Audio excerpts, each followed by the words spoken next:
Woo-wee! Good morning, everybody. Happy hump day. Almost have to pinch myself. Are we really almost halfway to the weekend? Say it is so.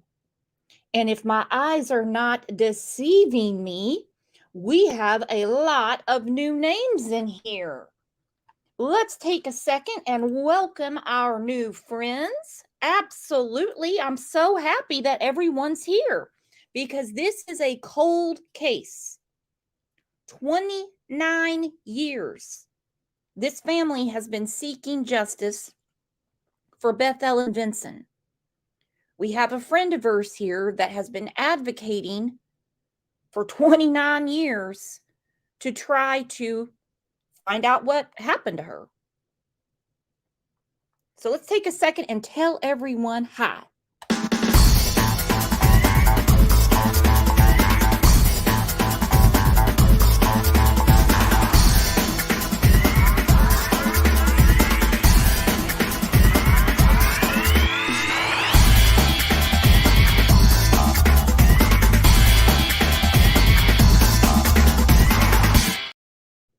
Again, welcome. And who did I miss? Of course, I get in here at the crack of dawn and start getting everything ready as I'm drinking my coffee and multitasking and stuff like that. So I come in early and chat with you guys. I miss Bob, but I was talking to Bob on Facebook. I saw Chloe, Nana Banana, Dynamite's in the house. Walking Dead is here. Leo, Mary Beth, Peach State Mama, what's up, girlfriend? Unicorn One, Indiana. Very cool name. What is that? Where did that name come from? Are there unicorns in Indiana? Hello, JM. Hello, Karma. Summer Thunder's here. Speaking of Summer Thunder, we actually have a show tomorrow about Summer Wells to go through some of the craziness that happened yesterday. Today, old Brooksy's nerves couldn't take it. You know what I mean? I try to reserve that for one day a week, but it's got to be done tomorrow. So now let's get to it. 29 years, no justice for Beth Ellen. We're going to talk about the probability and a possibility. And one of the possibilities is, well, Lisk, a Long Island serial killer. Beth Ellen was an escort. Does not mean that she should have been murdered. No. We do know that Krusty, or as some people call him Rex, but I like to call him Rex because I have a good friend named Rexy. He was known to frequent the North Carolina, South Carolina area. So we're just going to go through all of it. But first, let's say happy hump day. I look forward to doing this clip all week. Oh, guess what day it is? Guess what day it is? Huh? Anybody? Julie, hey, guess what day it is? Oh, come on, I know you can hear me. Mike. What day is it, Mike? Leslie, guess what today is? It's hump day. It's hump day. It's hump day. Not going to be much of a weekend for us because it's going to be back in the hundreds. Not even a breath of air. My goodness. All right, without further ado, let's bring up our special guest. You know her as Snazzy Trinkets. She's in chat quite a bit. She's a huge supporter of the channel. And I'm a huge supporter of hers because anyone that's taking their time, their efforts, their abilities, their energy to try to get justice for a friend of theirs has my vote as an awesome ass person. Welcome, Snazzy.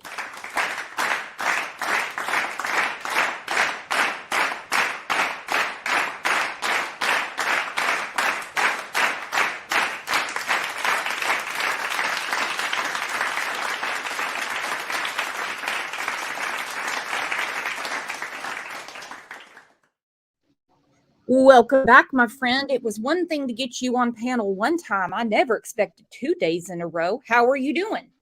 I'm doing good. Thank you for doing this, Brooks. I really appreciate it. This has been a long time coming. And when you told me about it, I think that was back in June. And I said, yeah, no problem. We'll get into it.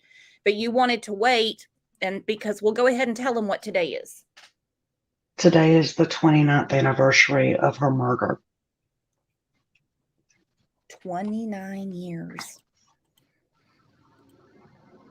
And they haven't named any suspects, if I'm correct. I believe they've named suspects, but they do not have enough evidence.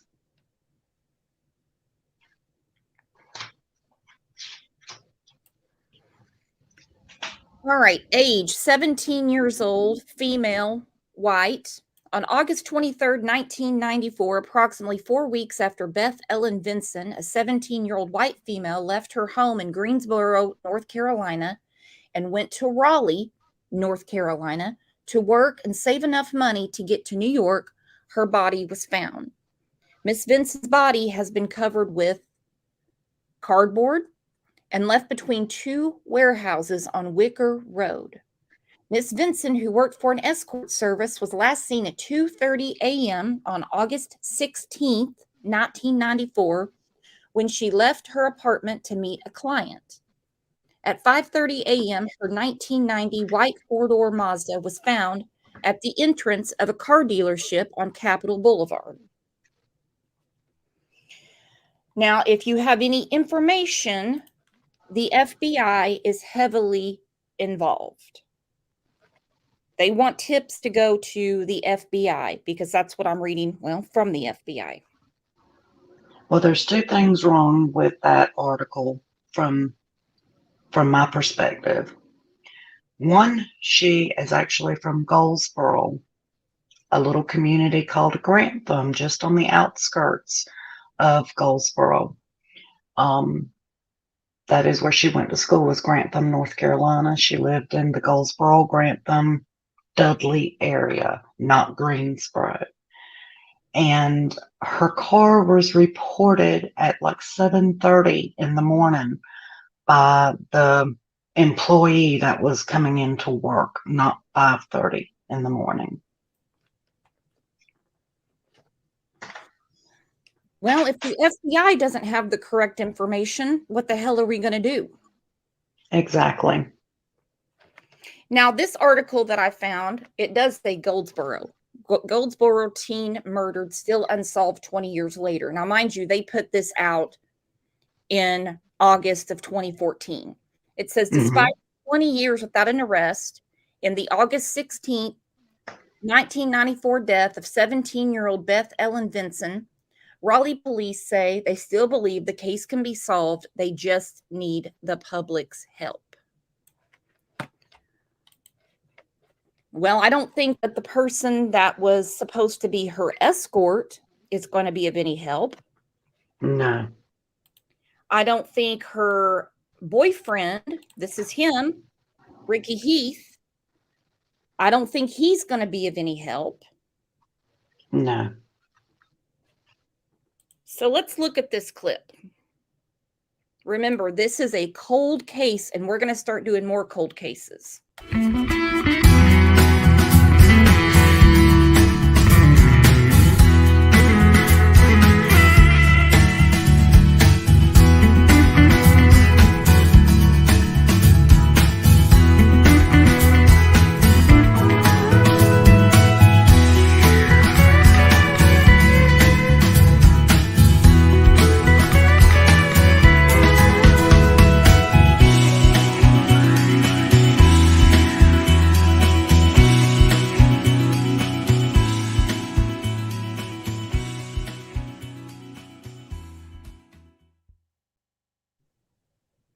And NC Wanted, partnering to catch criminals. A teenager with some big dreams moved to Raleigh 20 years ago this summer. 20 years ago this week, she was killed. Her name was Beth Ellen Vinson, and Raleigh police are still looking for answers. Today, her family marked the somber anniversary with a call for help. WRL's Gerald Owens joins us now with their story. Gerald? Deborah, they desperately want people to come forward with information. This is a case we've profiled many times on NC Wanted. Beth Vinson wanted to dance on Broadway. She got as far as Raleigh. The news conference today shows that police are as determined as ever to find the person who killed her.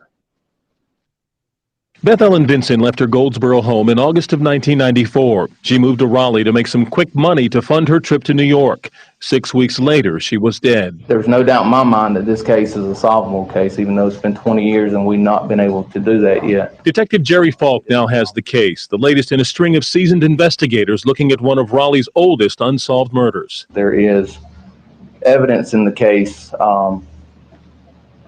but we just have not been able to link that evidence to a particular person or people.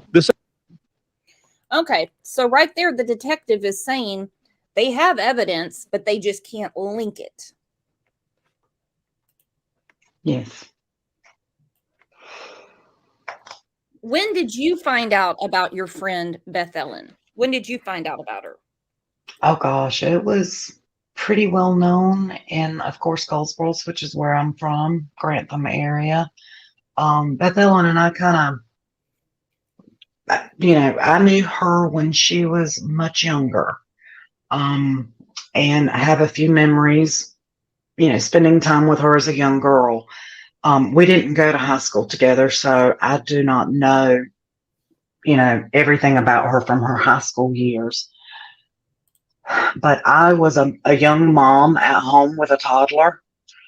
The whole community was devastated to hear this about her. It was unbelievable. It was just simply unbelievable. But as the years went on, I just became more and more curious about what happened to her. Why is no one coming forward to talk about her case? Raleigh, North Carolina has an international airport. The Beltline leads to many highways and freeways. Why is this not making national news? There was a lot considering in 1994, about her case in the local and state news, but it never really reached any kind of national news. The colleges in that area, those people could be anywhere now. People that have information about her, they could be living anywhere. And it's just always frustrated me that no one has made an effort to really get factual information out there about her case, put her face out there, put her name out there. Someone has to know something. Do you think it has to do with the fact, it's almost been 30 years now. Today's 29 years. Right. But do you think let's talk about, I don't mean to cross cases yet. Okay. Like with the Lisk situation, they weren't really advocating for the women because of their line of work. Do you think that could be the case? Because let's face it, if she was just walking around college campus and this happened, it would be everywhere. Exactly. But because of her line of work and because of the I guess you could say the shame, I don't even know the verbiage for it, but just the implications that leads to. No one wants to talk about it. No one wants to, no, she did not leave her apartment that night to go be murdered. She didn't deserve that. I don't care what she was doing to make a dollar. She was a sister, a child, a friend. She has family and people that love her. And yes, at 17 years old, she made some risky decisions. Mm-hmm. But as you said so poignantly, when she left the apartment to go do this dance for this person, this person that was paying for her time, she didn't go there to be murdered. Exactly. She does have a lot of similarities to some of Lisk's victims, actually all of them, if you really want to know the truth. But we're not going to get off on that yet because we have to talk about Ricky. Let's get through this, and then we got to talk about Ricky. Ricky's the boyfriend. 17-year-old took a job with an escort service. While watching TV one night with her boyfriend, she was called to a motel to see a client. She never made it. Her car was later found in front of a car dealership on Capitol Boulevard. A week after that, her body was found 1 mile from the dealership. To me, Beth Ellen is a little girl. She'll always be a little girl to me. Her uncle, Russell Vinson, represents the family. My brother told me not too long ago that never 1 minute of any day goes by without him thinking about Beth Ellen. And wondering who took their daughter away from them. Former Raleigh detective Chris Morgan worked the case in the early days. He still believes her boyfriend is responsible. He knows where she's going from, by his own admission, where she's going to, and he knows precisely when she leaves. Raleigh police made it clear the investigation is wide open with new eyes and new technology. Woo! Now, on this channel, we have to say allegedly, but he comes right out of the chute and says he's going right after Ricky. Let's talk about Ricky for a second. Okay. I don't really know. They were only together for about 6 weeks. Do you think he didn't like her line of work, or maybe he was upset that she was saving money to go to New York and he decided to go out and stop her? Well, I don't know. I don't know if he was actually pushing her into this line of work. I don't know. I don't think we'll ever really know the truth behind him. He shows up moments after the police discover her car, respond to her car being missing, claims that he was out looking for her. The last time that he saw her was at 2 a.m. If you're on the belt line, you cannot see where her car was from the belt line. So I kind of believe that he knew where her car was.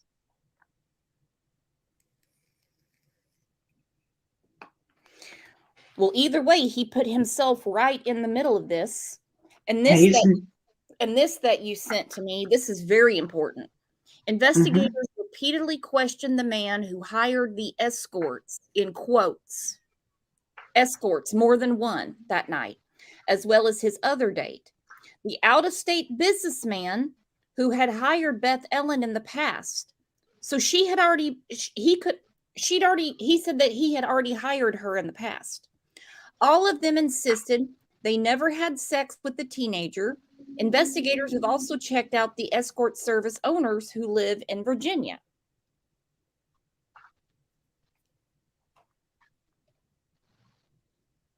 I'm seeing a lot of possibilities. Yes.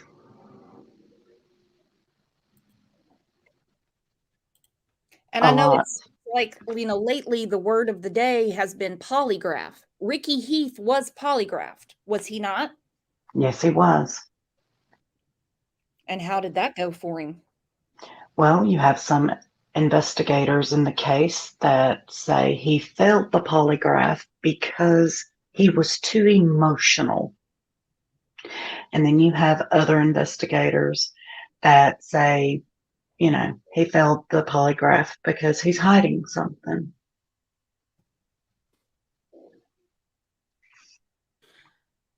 So that's basically reason number 501 why I could give a rat's ass about polygraphs. Yes. September Virgo says, when you get that gut feeling about something like this, red flags, don't ignore it. Tiffany's pissed about the word emotional. I want to hear Chris Morgan again. About Beth Ellen. And wondering who took their daughter away from them.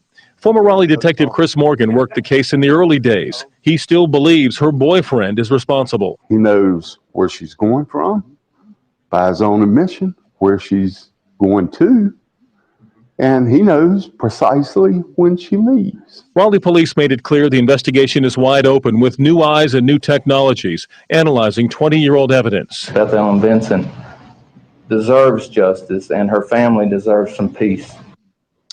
Now, the boyfriend was questioned but never arrested. Police made it clear today that they have no one singular suspect in this case. They're looking at all of their evidence and information, and where that guides them is where they will go. But they need your help.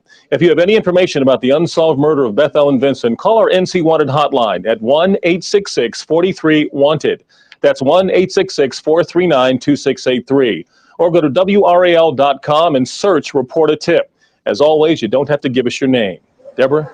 Boy, Gerald, I remember talking to the family all those years ago, and I do wish them some peace. Thank you. Okay, and let's remember, let's go back in our minds. Some of you were just babies at the time. This was 1994, okay? There was no smartphone. There was no Craigslist. Some people had never even heard of the internet. DNA was something that we thought was just from Jurassic Park. That's a problem. So I want to know more about the escort service. How was she dispatched? That's the only word I can think of. When a client wanted to meet her. They would call her. I'm assuming they would call her on a landline at the apartment.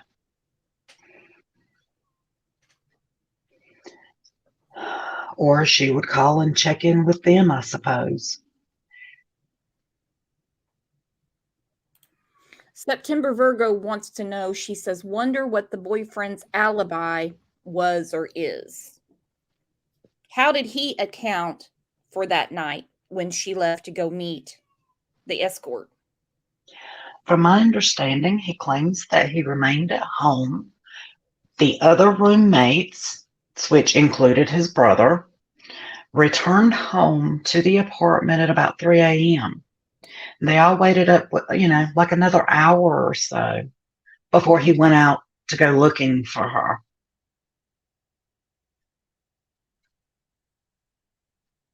So he knew that the appointments take about 45 minutes. So when she didn't show back up, that gave cause for concern. Now, as a boyfriend, wouldn't you think that he would go along with her to make sure nothing happened? I would think so. Gamer Lover said, that's a horrible alibi. Exactly. This is very important. I want to look at this again. Investigators repeatedly questioned the man who hired the escorts, more than one, that night, as well as his other date, Lucky Girl, and the out-of-state businessman who had hired Beth Ellen in the past. All of them insisted they never had sex with the teenager. Investigators have also checked out the escort service owners who live in Virginia. There was a lot going on that night. Out-of-state businessman who had hired her in the past. Escorts, as in more than one.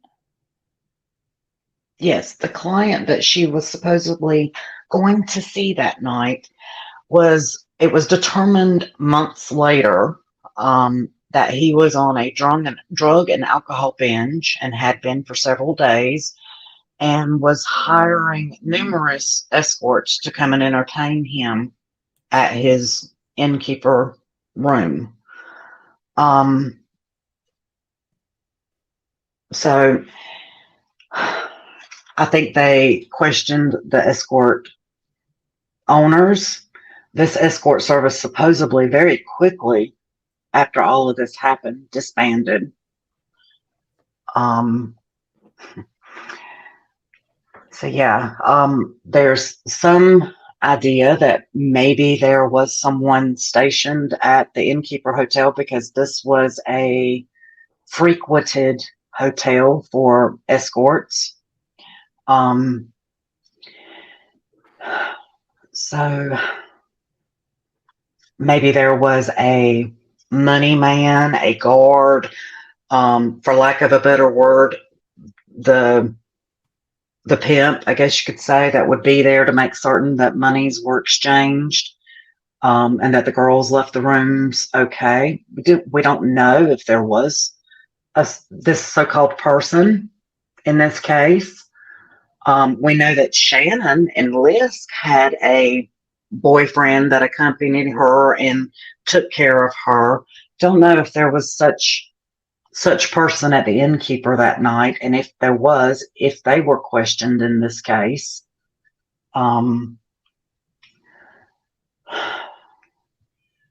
You know, the escort or the client himself really, I just don't think makes a good witness if he was on a drug and alcohol binge.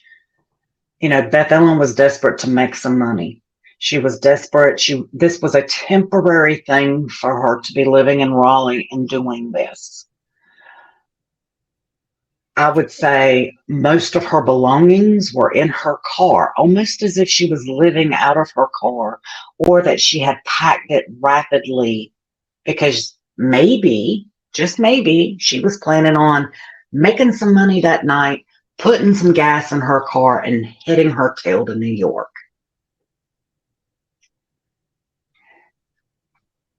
But We don't know. But we know there actually was an appointment she was supposed to be at. Yes. Because investigators have confirmed that. Yes. She just didn't make it there. But Tiffany has a question. Well, she said, so Beth knew him already. So she already knew. Then Tiffany says, where are the other girls that serviced him? From my understanding, they were questioned. Of course, no names have been released. The escort service was questioned, and the girls that showed up at that room that night were questioned, as were, just like in that one article that Brooks put up there showing that past clients or a past businessman that Beth Ellen patroned was also questioned. And it's So I'm not going to say that law enforcement has not done a good job. I just think that there's a lot of conflicting viewpoints within law enforcement, and I feel like they just are not doing enough to get this case national coverage. Well, it might be taken off real soon, and not because of this show. Because if, you know, what I'm smelling and what I'm stepping in work out, it's going to get it. And remember, do they even have the car anymore to get her DNA? Was she cremated or buried? She was buried. They did have her car. They did a lot of fingerprinting and all of these things. But of course, when she's dating this guy, Ricky Heath, roommating with him, of course, his DNA and fingerprints are going to be on everything. Mm-hmm. So that doesn't make him guilty. It doesn't make him innocent either. So in that last clip, they said they don't have any suspects, but they have a lot of evidence. Mm-hmm. Well, this is 2023. They have a way of retesting it. Exactly. I know in the Kyron Horman case, they said there's new technology now. And so even though it's a long line to get to it, they said we have to retest this stuff. And say, I don't know if they still have her clothing from that night. But they could test her clothing using this new technology called MVAC. And it is kind of like a steam cleaner. It gets more of a DNA hit from porous surfaces and surfaces such as clothing. So, you know, they could re-examine her clothing that she was wearing that night to see if there's DNA from another person on that clothing. And if there is only hers and Ricky's, well, that kind of can show that there were only two people involved.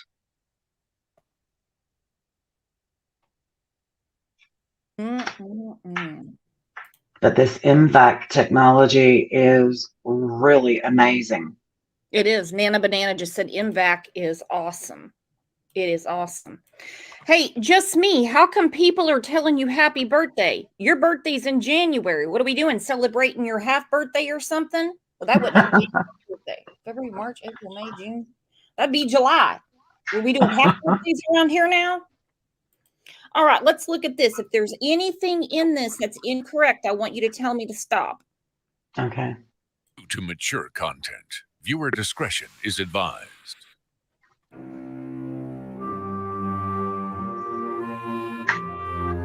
She was a very loving little girl. And she cared about people. She wanted to be famous and then die young. So she had already made her plans. I think all of us have been through that rebellious stage when we didn't like anybody telling us what to do, but most of us come through it. But she knew no fear because she was always taken care of. What was the crown for? Was she in pageants? Yes, she was a little beauty queen. She was crowned Wayne County Fair Queen, and she'd entered quite a few beauty pageants. Wow. Wow. Wow. Another case where they're reprocessing for DNA and new technology is John Benet Ramsey. A lot of old cases are getting solved. There was a murder from 1975, and with new technology, they solved it. Yes. MFAC is really helping to solve a lot of these murders. They actually took a rock in one case, and forgive me, I can't remember the name of the victim or the case name, but they actually scanned a rock and were able to pull the touch DNA from that rock to determine who used that rock to kill a person decades ago. All right, hang on one second. Chloe said is it Dynamite's? Is it Dynamite's birthday? Whose birthday are we talking about? You guys know that I like to celebrate birthdays. Well, you know what? For the hell of it, let's go ahead and tell Dynamite and Just Me happy birthday.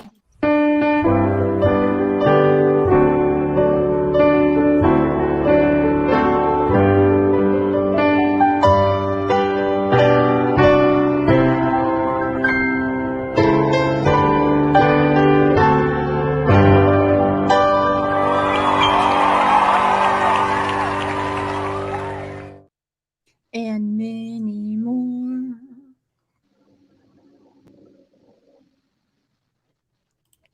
Just Me, are you having a good birthday? Snazzy, you want to take a second and tell Just Me happy birthday? Happy birthday, Just Me.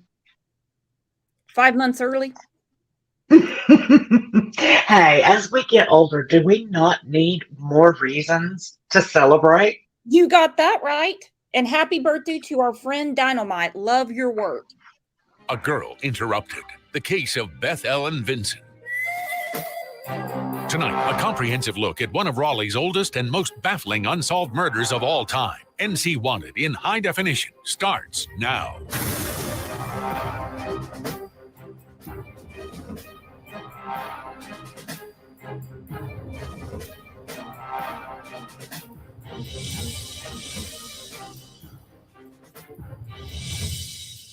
Good evening, I'm Gerald Owens. Welcome to this special edition of NC Wanted.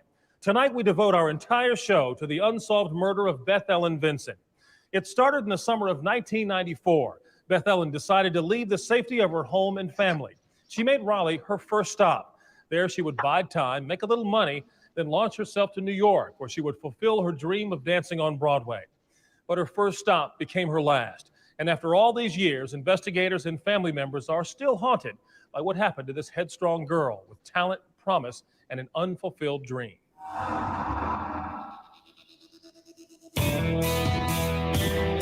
She wanted to be famous and then die young. So she had already made her plans, but We were hoping she'd grow old.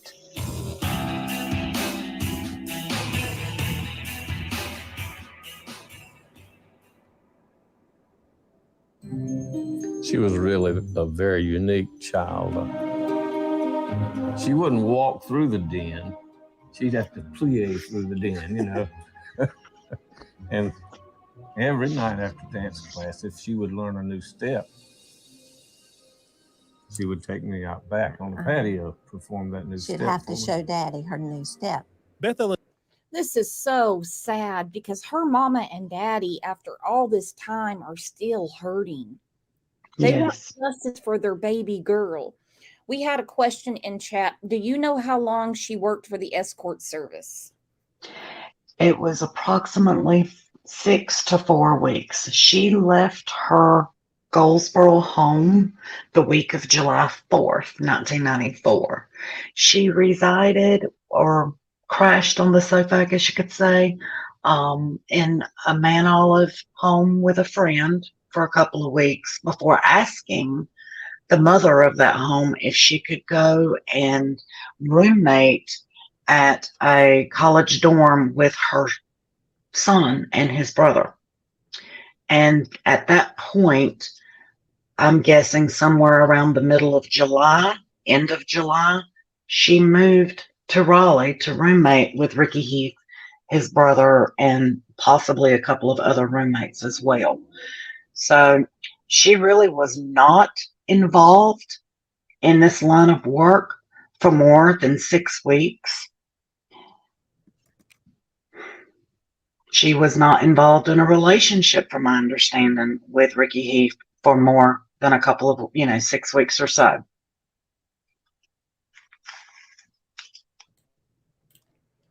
Here's a possibility. Unicorn, Indiana said maybe she was making escort service a lot of money and they refused to let her leave. I don't know. I mean, from afar, it looks like this is Ricky Heath. It looks like it's the boyfriend. But when the Lisk situation came out, I immediately messaged Snazzy and I said, do you think he could have had something to do with Beth Ellen? Because a boyfriend's easy to crack. You would think so. You would think a boyfriend, he was 21 years old. He had his whole life ahead of him as well. So you would think that they would have been able to have cracked him if he had anything to do with this. Yep. I mean, they got him in there for a polygraph, questioning, interrogation, the whole 9 yards. And, maybe 9 months after her murder, there was an anonymous letter sent into her local hometown newspaper making very salacious accusations about the type of work that she was involved in. You're talking about a 17-year-old girl who lived a very sheltered life and was extremely naive. She made some bad decisions, but I don't think she was into any sadomasochism type things. I really don't believe that that she was involved in that sort of stuff. Of course, the letter was anonymous, and just a few weeks later, a newspaper article come out called A Date with Death, where some friends gave some information on how she fell into this by using a Yellow Page ad, and said that she was in and out of it. She was doing, she was being an escort. She wasn't being an escort. She demanded different things, she hung up on the escort service saying that she was not going to perform sex, that she was just wanting to be a private dancer. There's been 3 different escort services named throughout the years that supposedly she was involved with. Her mother mentions Class Act Escort Service out of Virginia. Another one that was mentioned was Unique Taste. And then there was another one mentioned, Power Exchange of the Triangle. There's only been one that law enforcement has, from my understanding, investigated. The rest have been tied back to Ricky Heath and what he told investigators, or what his family told investigators of their knowledge of what happened.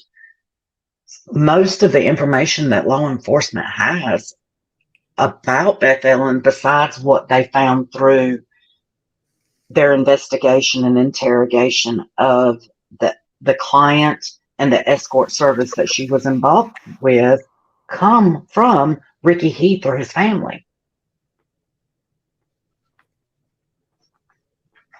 Oh my goodness. And like I said, 29 years. Yes. Tiffany says she made into contact with a lot of different people. That's what makes it hard to narrow down, in her opinion. And Well, there's also the stranger danger of the work she was in. Just because she got a phone call and went to meet that escort, did she have a pager? I don't know. Because this was 1994. She might have gotten a page and went somewhere else instead. Oh gosh, in 1994, the cell phones back then, weren't they like huge brick phones that you would leave in your vehicle? Oh yeah, I looked like Puff Daddy when I used my mom. And I don't believe that, of course, she or her boyfriend had the funds to be able to pay for that, but someone like Rex Heuermann could. Woo! And we know he frequented those two states, North Carolina and South Carolina, in the 90s. And we know that he's into what he's into. Vinson is a dancer, a small-town beauty queen with big plans. It's the summer of 1994, and she's approaching her senior year in high school. But she's growing impatient. Beth Ellen has dreamed of fame on Broadway for as long as she can remember, and Goldsboro can no longer hold her. On a sunny afternoon in early July, she walks out of the house and doesn't look back. So I was sitting on the hearth in front of the fireplace, and she'd gotten some of her things, and she said, "I'm leaving." And I said, "You're making the biggest mistake of your life." And she said, "I might be, Mama, but I have to go." Beth Ellen's dreams of making it on her own are short-lived. 6 weeks after she moves to Raleigh, police knock on the Vinsons' door. Their daughter's car was found abandoned, blocking the entrance to a car dealership with the radio blaring and the window rolled down. The only sign of Beth Ellen was a right shoe lying on the floorboard. As the day wore on, it became fairly obvious that there was more involved than simply somebody who was had left their car somewhere, that there was probably some foul play involved. And by the time I came in at 3 o'clock, there was kind of a feeling that was starting to swell that there was more to the case than just a missing girl. Way more. And let's not forget, this was 29 years ago. You know how many detectives have retired, quit law enforcement altogether, went to different departments, moved, Passed away. Yes, exactly. There's been quite a few people that have passed away since this case. Ricky Heath's brother, from my understanding, has passed away. Beth Ellen's mother has since passed away. She passed away in 2017, I believe. So she passed away not having any answers about her daughter.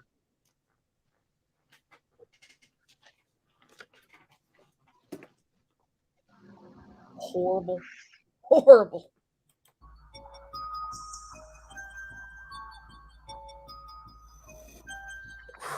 What could have happened? Why she could have left her car?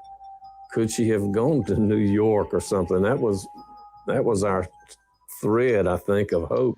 All her dance stuff was in her car, and everything was right there. All of her clothes. So that was a terrible week. Already reeling from their daughter's disappearance, Bill and Penny Vinson discover Beth Ellen has been working for an escort service. She told them she was working at a grocery store, but that was a lie. After moving to Raleigh, Beth Ellen claimed she was 18 and signed on at the Class Act Escort service out of Virginia Beach. She hoped to quickly save enough money to move to New York City. Her job was to do private dances for those that called. And as a 17-year-old, that, and from my perspective, would be a really difficult way to live. I was devastated. I couldn't believe it. I tried to picture my daughter doing that, and the picture wouldn't focus. It was like she had finally desecrated everything that we stood for. You know, finally, she has stepped on across the line, that she has said to me, all the things that you find holy are for nothing. The week she's missing at... And let's talk about that, because we know in the Gilgo Beach, Long Island serial killer case, all of the families of the victims said they had no idea that they were escorts. Exactly. No idea. Not that anyone's going to send a postcard home and say, guess what? I got a job. I'm an escort. They don't know. Yeah. And listen to her mama. I couldn't even get that picture in my head to focus. But again, when she went to do her private dance, she wasn't leaving to get murdered. Rains nearly every day, and temperatures top 90 degrees. Investigators search for any sign of Beth Ellen and prepare to dredge a nearby creek. Exactly 1 week later, a businessman makes a gruesome discovery on his way to work. I think she was a major on the police force. Told her who I was and what I wanted to know, and she said, Mr. Vinson, I don't know how to tell you this. She said, but we have just found a body. I said, well, could I see her? Could I identify her? And they said, no, her body is so badly decomposed that we don't think you'd like to see her. And even if it was her, you probably couldn't recognize her anyway. The evidence at the crime scene indicated that she was stabbed repeatedly, everywhere, violently stabbed. This is kind of a cloudy time for me the next few days. I just couldn't believe it. It was just beyond the realm of comprehension for me. I just couldn't. Stabbed repeatedly. Okay, that's really not the serial killer in Long Island, really not his MO, but we don't know about all his other victims yet. They said there's going to be many more. Do you know if she was essayed? She was found with her panties on, from what I understand, and due to the decomposition of her body, they could not determine if she was or was not. Okay. Wow. And again, this was 1994. In 2023, they could figure it out. Exactly. Couldn't face it, Beth Ellen was dead. On the night she disappears, Beth Ellen and her boyfriend, Ricky Heath, are alone together in the apartment. They're watching the movie Basic Instinct when the escort service calls, summoning her to the Innkeeper Motel on Capitol Boulevard. The last time she left that apartment, the intended purpose was to drive to the Innkeeper Hotel to visit the subject at room 118.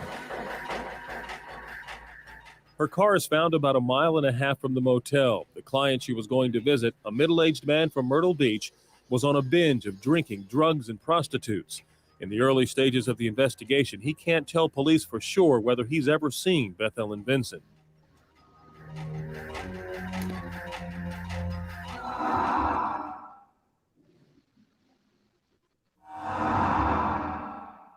It was a violent crime. Probably fairly quick attack that took place beside that building. And I don't think there's any doubt that the victim fought, but that at some point in time she was simply overwhelmed. So they're saying that the attack was at the side of that building by the warehouses. Rise Yes. Above, welcome. Rise Above said her rings were taken.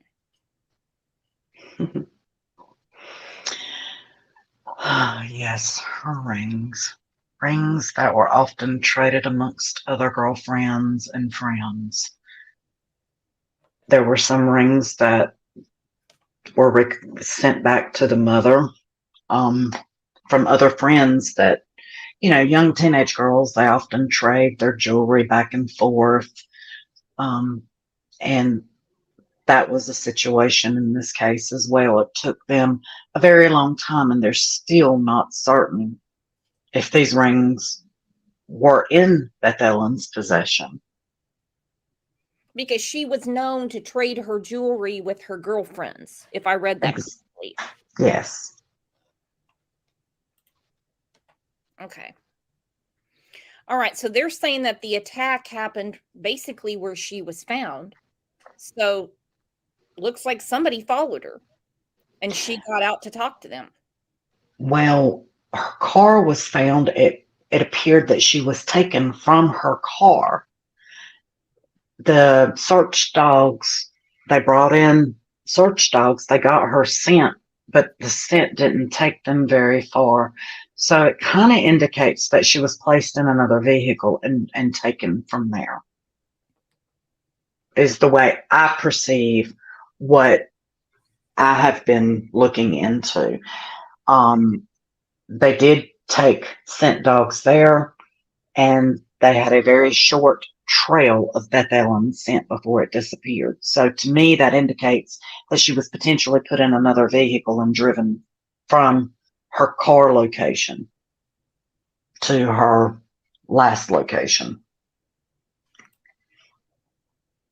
And I wonder what the fatal wound was, because the autopsy has been sealed the entire time. Yes, and we know you can be stabbed multiple times and that not actually be the cause of death. Now, we do believe that that is the cause of death. That is what was multiple stab wounds was put on her death certificate, but we're not certain if her hyoid bone was broken. We don't know. We have not been able to get any information about her autopsy. Melanie said law enforcement did say person or people. Mm-hmm. So we kind of go back to what we were talking about yesterday or this morning. I don't know. That maybe, as we know, this guy had more than one escort. Maybe she didn't want to split the tip. Exactly. I think that once she arrived at Innkeeper Hotel and realized that she was going to, be asked to service a man who already had another escort there, that, she's in desperate need for money. She's really wanting to get to New York as quickly as possible to, work on her dance career.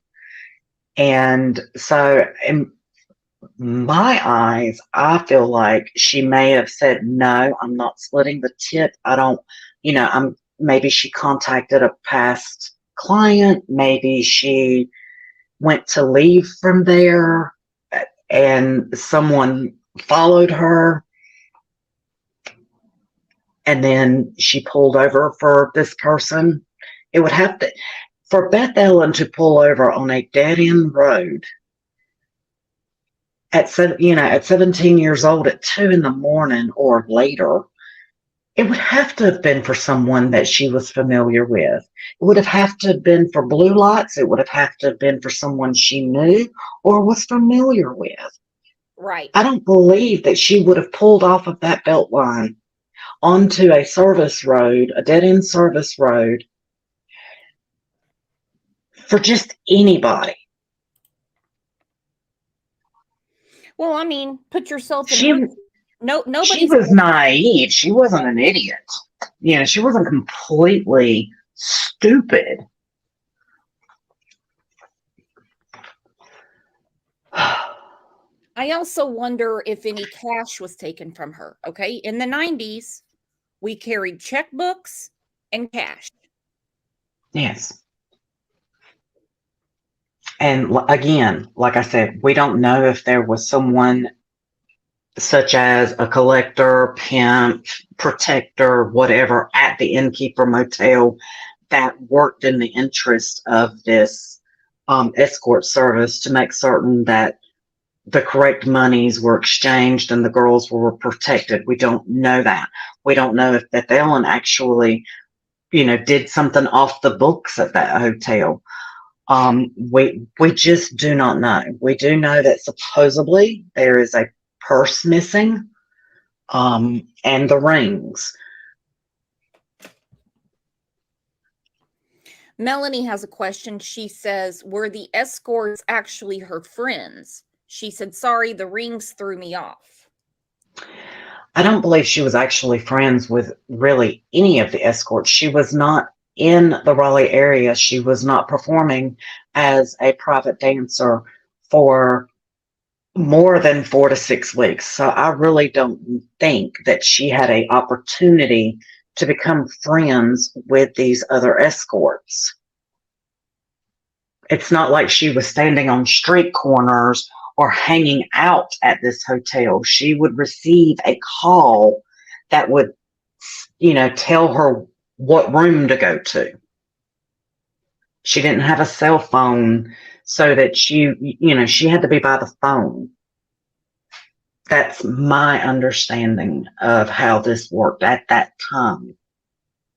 And at that time was almost 30 years ago. So we have to really go back in our Flintstones brain to remember, get on in our DeLorean and go way back in time how things were then. Exactly. To be taken in such a violent way, there's no justice. There's no justice. And But what I was going to say was that she did not deserve to be butchered on a ditch bank and left like a animal. Not even an animal deserves that. There were pretty much two prime targets of the investigation, and they were the person that she had left and the person that she was going to see. A complication to the case initially was the fact that that individual had called a number of services and had interacted with a number of different females that night.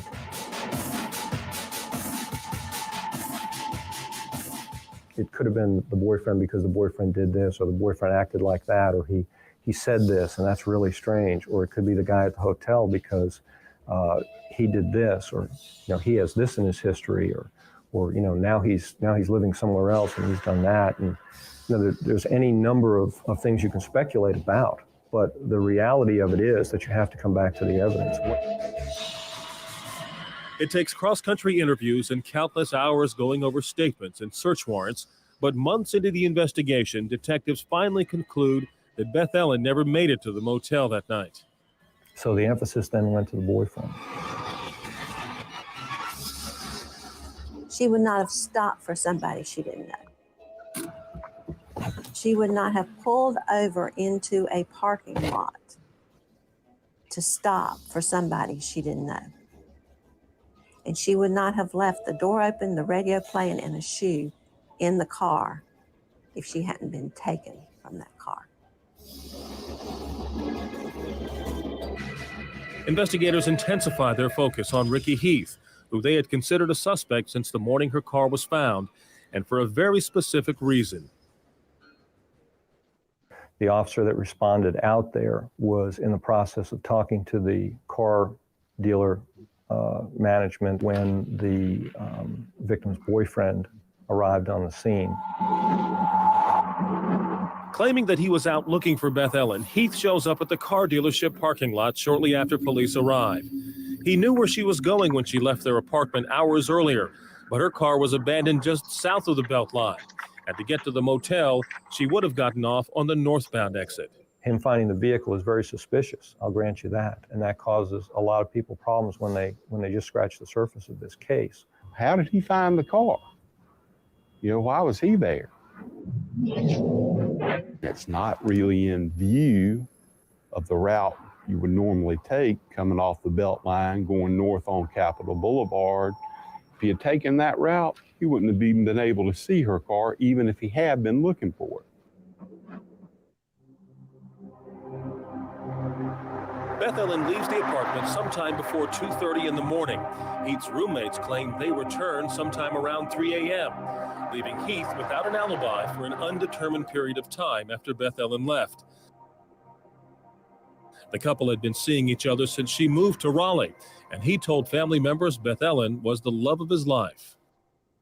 I think she was exciting to him. I think that he just thought she was, just had kind of a spark about her that maybe he hadn't seen before.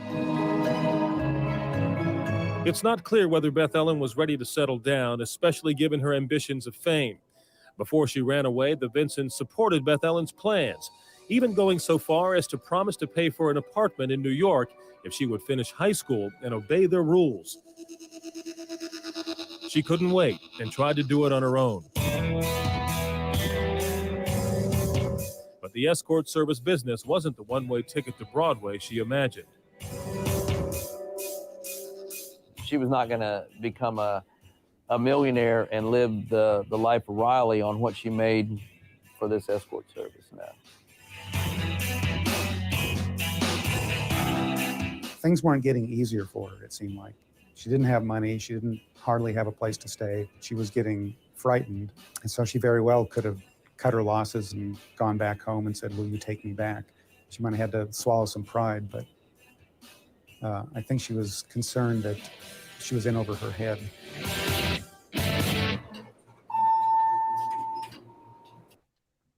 Now, she's gullible enough to get into something over her head. I'm sure of that. But she's sensible enough to try to get out. And maybe that's what she was doing when she left the apartment that night with her clothes in the car. All the clothes in the car really raised my eyebrows. Because she had a place to live, you'd bring your clothes in. But Miranda has a question. What was Ricky's behavior since being questioned? Do you know where he is? He doesn't have any social media presence. Not that I'm aware of. I have no clue what type of life he has lived, what he has become. Nothing.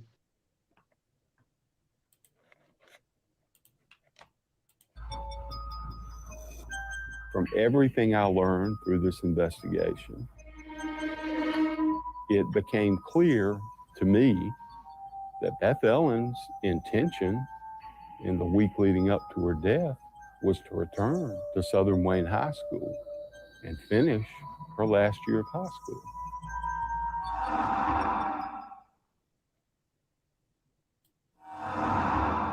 Ricky Heath fails a polygraph police give him shortly after Beth Ellen's car is found, but continues to insist he has nothing to do with her disappearance.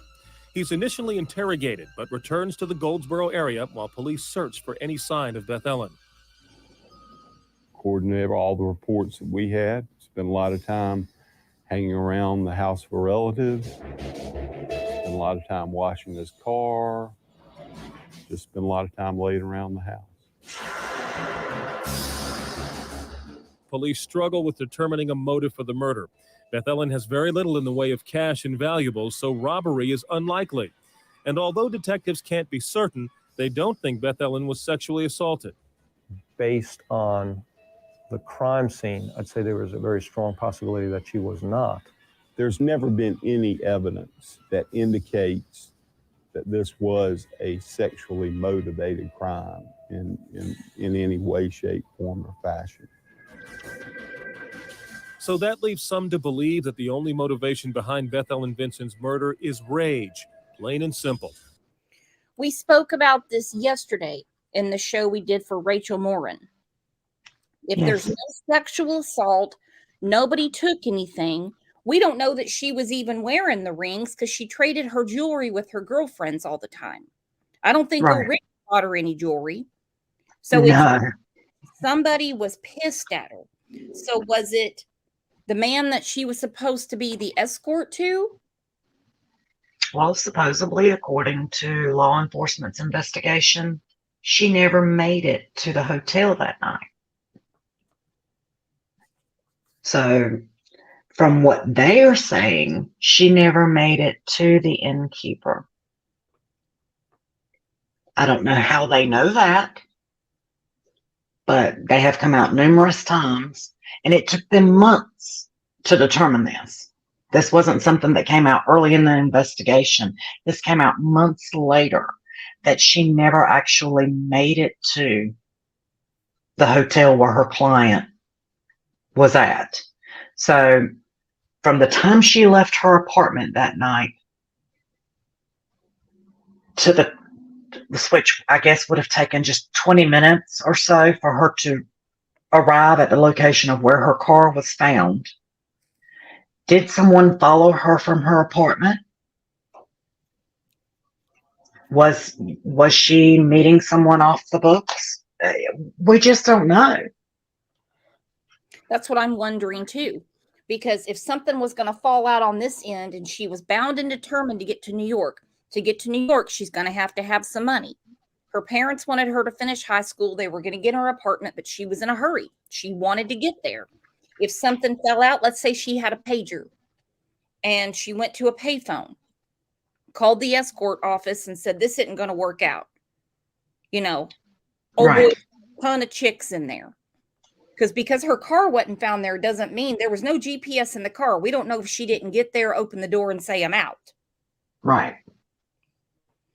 And we also don't know if she had a falling out with her boyfriend before leaving the house, packed all her clothes into the car, and he followed her away from the apartment. Mm-hmm. Rise Above said, couldn't they have done a handwriting comparison with the letter with Ricky? I think they possibly could have, but I'm not certain that Ricky wrote the letter. I think maybe someone in Ricky's camp wrote the letter. Right. That would be my guess too. Mm-hmm. And when was this anonymous letter? This anonymous letter came out in May of 95. So it came out just months, because she was discovered in August. So the very next calendar year in May, this letter was sent to the Goldsboro News Argus. Now they kept it for a couple of weeks before actually releasing it for print. So they received it somewhere around early May.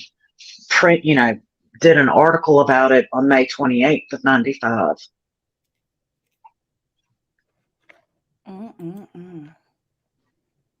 BTK used to send letters on his own behalf. Mm-hmm. And they could compare the DNA with it. Now, this was a long time ago, but once they finally got him, they knew that he was the one sending the letters. Right. Well, the person that wrote this letter made accusations that Beth Ellen was trying to blackmail the escort service, that, Beth Ellen was partaking in a lot of risky sadomasochist kind of stuff, that she was working for the Triangle Area Power Exchange. She wasn't in the Raleigh area to get entangled so quickly into this type. I mean, I could see if she'd been an escort for a year, that she would be graduating into a lot of different things. You're talking about a young, naive, sheltered woman who just started this line of work. She didn't have any friends in that area. She's in a very unfamiliar area. I mean, for that matter, Ricky wasn't very familiar with the area either.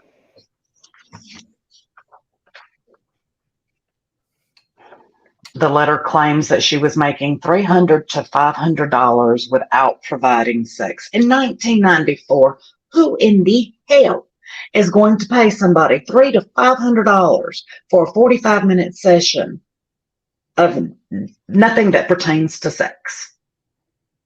Holy shit. Well, I'll dance for you for $500, Snazzy. But in 1994, I mean, that was a shit ton of money. Yeah. And you hear them say she had no money. She had no valuables. The other escort services were claiming that she was making maybe 100, 150. But through the Lisk case, that a lot of that money went to the operator that answered the phone and directed the escorts. And it also went to the gentleman or whoever was stationed there to take care and collect the money and protect the girls. Yep. That isn't all her money to keep. No, she has someone to pay. She has to give a cut to them. Exactly. And that leads them to one man. I think Beth Ellen made somebody really, really mad, and he put an end to the argument. One of the policemen told us in this very room that they knew who did it. All they had to do was prove it, and then they were going to arrest him. And when they arrested him, they would come get us and take us down there. You know, that's how confident he was that they knew who did it.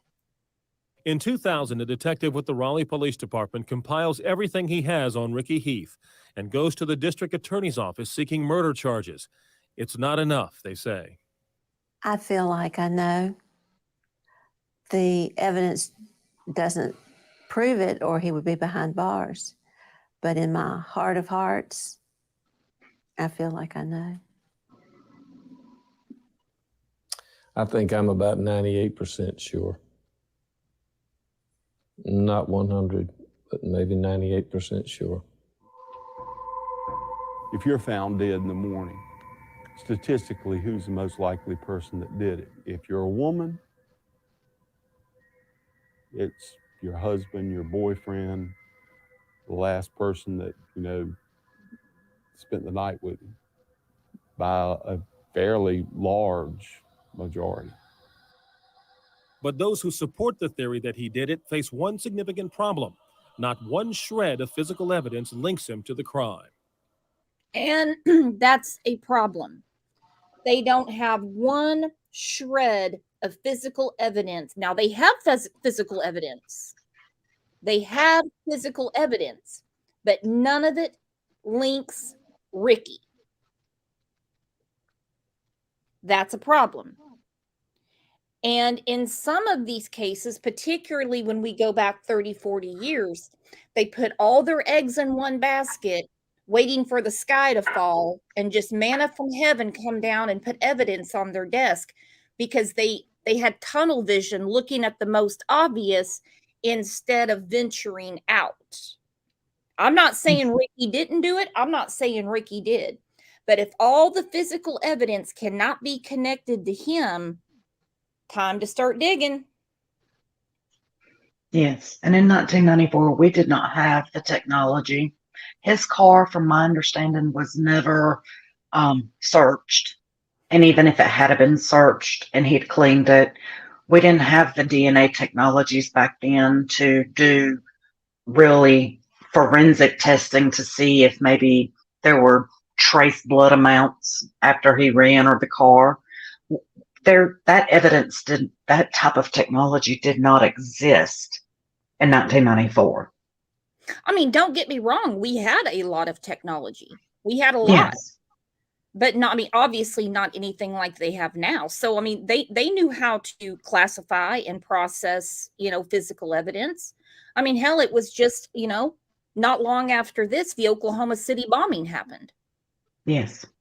And they said, we don't We don't know if the murder weapon has ever been retrieved, what type of murder weapon it was. We don't know if she was stabbed to death with some sort of car tool, a ice pick, a knife, a pocket. We don't know what she was stabbed to death with.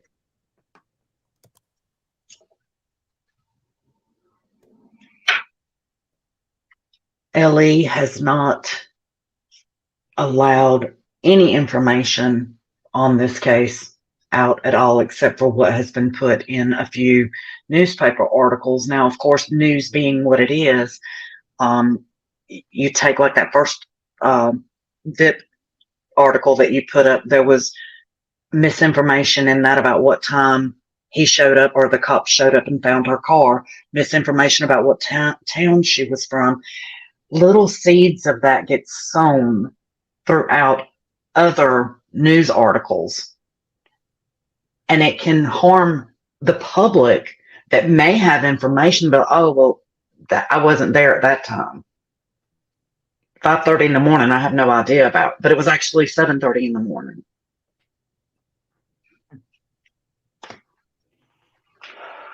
We know how the news media are. You have one news media that reports one thing, and then all the rest of them report it and mimic. They do. And it's like the gossip game. Exactly. Somebody gets an exclusive interview with someone. Well, it's like what happens on YouTube. Then they take their content and somehow, with all the sharing, it gets changed into something totally different. Yes.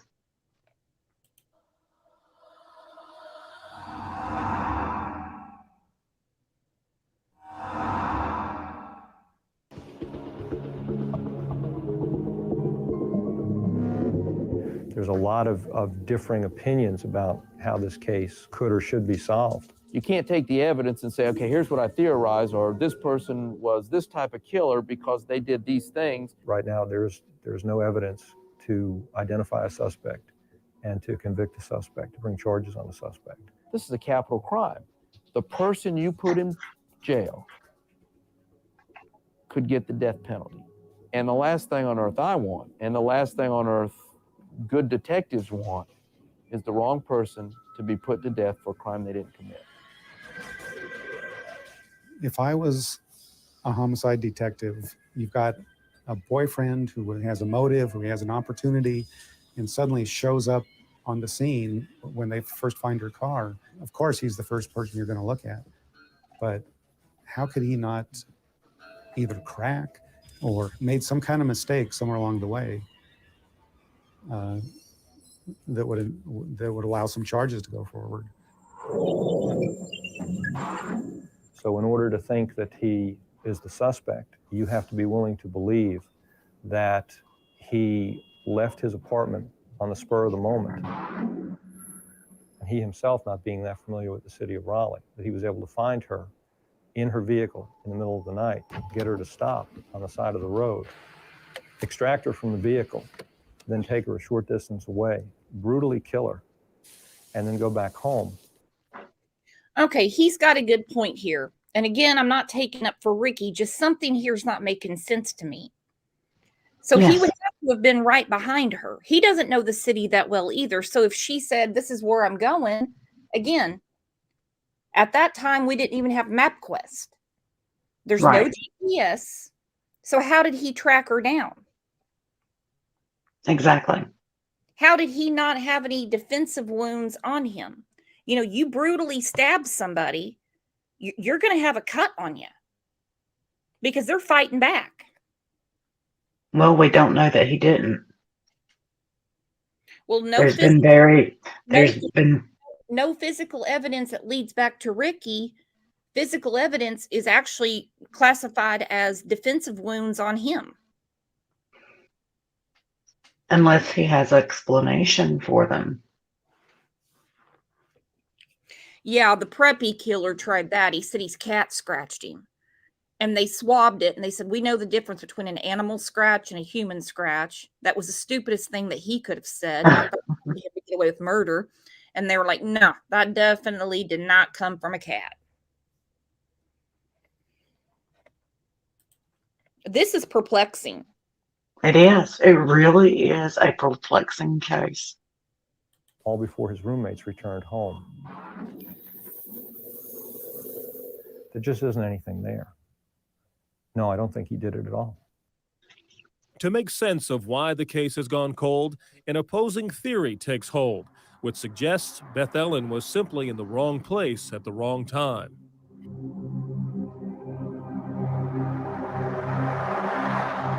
This was a stranger. This was the boogeyman that people fear, the guy who's just out there and just a crime of opportunity.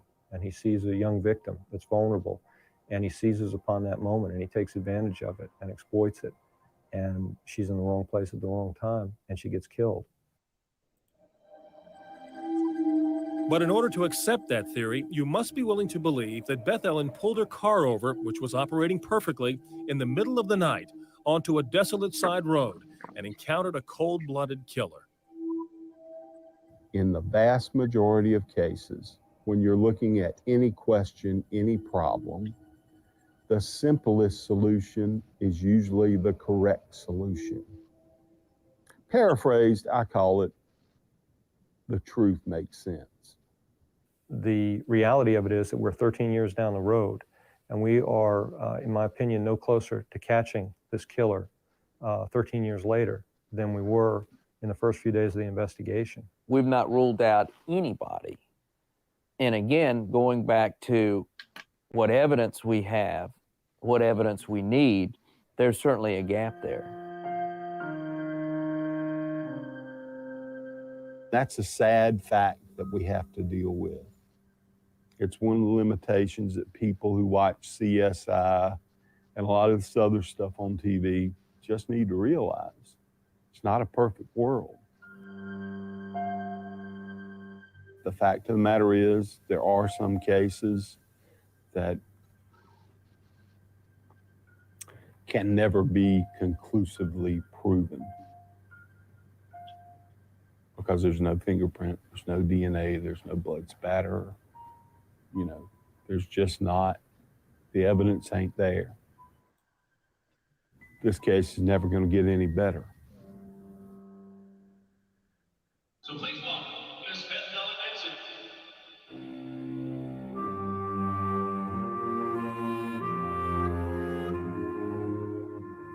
The Vinson family continues to hope that one day officers will be able to piece together what happened that night. And until then, they will struggle with a shattered sense of justice and an endless list of unanswered questions.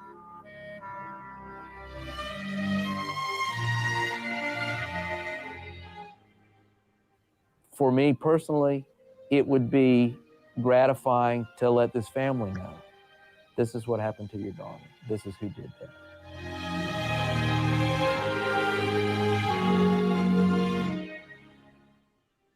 What you've got is you've got a 17-year-old young lady who didn't get to live out the rest of her life. And, you know, and that's painful. You know, that's brutal. What was actually done to the victim at the scene kind of pales in comparison to the potential that her life would have had. The end of Beth Ellen's short life marked the beginning of a long and complex murder investigation. Over the last 13 years, Raleigh investigators have wrestled with murky timelines, questionable alibis, and a frustrating lack of physical evidence. We hope after watching tonight's show, you've come away with a fresh insight into this case. Perhaps you know someone who was involved. It could have been a friend or a friend of a friend. Maybe you overheard someone talking about it. Whatever it is, if you have any information about the unsolved murder of Beth Ellen Vinson, call us right now at 1-866-43-WANTED or log on to our website at ncwanted.com and click on Report a Tip. You don't have to give us your name. Remember, together we can fight to preserve the quality of life we hold dear in North Carolina. I'm Gerald Owens. Good night. Wow. Are you okay, Snazzy? Can I read a couple of comments in reference to that one that you just had up on the screen? I forget even what the comment was now, but it was something about potential blue light bandit. 2 years ago, a Ricky Hoods, which is someone that I went to school with and know personally, commented, "I don't think the Raleigh PD wants to solve this case because it might be one of their own found guilty. This is one cold case I would love to have solved." Rebecca Jeanette wrote, "I loved Beth Ellen. Her home was about a half mile from mine, so we would ride to school bus together. We were in the same Girl Scout troop and went to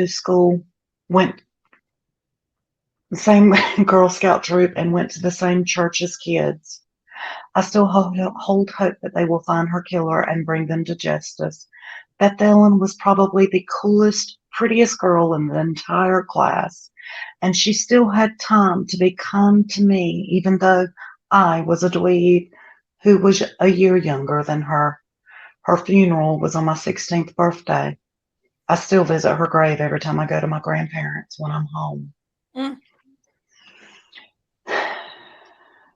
Denise Bray writes, "We," in quotes, "her family, believed that her boyfriend killed her in a jealous rage. He was given a polygraph, but I believe the results were inconclusive. Beth Ellen was my cousin by marriage." There are a lot of people in this area that have strong feelings about Beth Ellen. She was truly a bright, brilliant, and spunky person. She was raised by a very happy middle-class family, by parents who truly supported all three of their children. You would walk into Beth Ellen's home, and it was just like some of these videos portrayed. There were pictures of Beth Ellen and her brothers all throughout that home, trophies, crowns. Those children were the centerpiece of that home. Those parents were genuine, loving people. This was not a failure of parenting, and I want to make that clear. She had good people in her life, but as she got older, she became more desperate. She had been to New York, from my understanding, at one point in time and trained under a dancer, a world-renowned dancer there, and she had her head filled of the fact that she had potential. She could make it big. She was going to do all these things, and she could not wait. We've all been 17. We've all thought we knew better than our parents. It doesn't make our parents bad parents. Exactly. And it She doesn't had make a person for being ambitious. exactly. We were all in a hurry to grow up. Some of my one of my favorite memories of Beth Ellen was I was spending the night with a friend that lived in her neighborhood, and we kind of snuck out. Beth Ellen's a couple of years younger than me and my friend, but she had kind of snuck outside, and we ran across like a power line field or whatever. I can't even remember exactly what it was now, but we were picking wildflowers, and we climbed up onto two great big bales of hay. And at this point in her life, she was a Monkees fan. Her favorite music was anything to do with the Monkees. We climbed up onto those bales of hay, and we were singing at the top of our lungs, "Hey, hey, we are the Monkees." She was a vivacious, energetic, sweet girl, but she didn't have a lot of school friends. She was friendly with everybody, but she didn't have like a clique of friends that she hung out with. She was anxious to finish school and go to dance class. That was her. That's where her friends were. She loved everything. That was just her passion. And every time I see Paula Abdul, I think of what Beth Ellen might have possibly could have become. just because of the dance choreography, the everything, Beth Ellen was really talented and she knew it. And she was also 17 and she was in a hurry. So this is not on her parents. No. Maybe she chose the wrong boyfriend. Maybe she chose the wrong profession. Maybe she was in too big of a hurry, but she didn't murder herself. Exactly. And in 1994, in a community such as Grantham, it was the shame of everything. How could someone like Beth Ellen end up in something like this? Why didn't the parents go to Raleigh and drag her back home? Well, in North Carolina, at the age of 16, you can leave home, and as long as you have a roof over your head, there is nothing a parent can do to make you return home.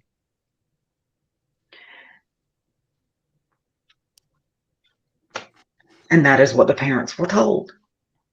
They could not drag her back home. They could not make her, and she would have just fought them even harder if they had. But the community, the whispers that came from this, that's why when you hear her mother in that interview say, she finally desecrated everything we hold valuable. This family went through such emotional roller coaster. There was anguish, there was anger, there was heartache, there was depression, there was shame. Every emotion you could imagine.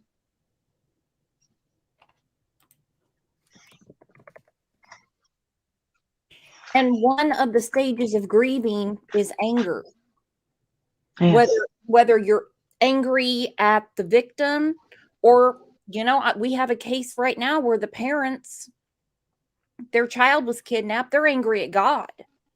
They're angry, and it's understandable. So I know Lone Wolf and a few people brought up the blue light bandits, and this is a thing, not just in North Carolina, but in other places. This is what in North Carolina arrested some. Depth tonight about a crime up in the western North Carolina mountains. Troopers there in North Carolina say they've never seen anything like this in the area. They say a man was pretending to be one of their own, and they've dubbed him the Blue Light Bandit. He was impersonating troopers and trying to pull people over in Rutherford County. Now, James Douglas Miller from Charlotte was actually arrested last week, but we want to know what we could do to protect ourselves in case we're ever in a situation we might question the person pulling us over. Right. Very scary when you think about it. Fox Carolina's Matt Koufax in Asheville all day for us today, listening to people's concerns and asking Highway Patrol what you need to know. He joins us live with what he found out.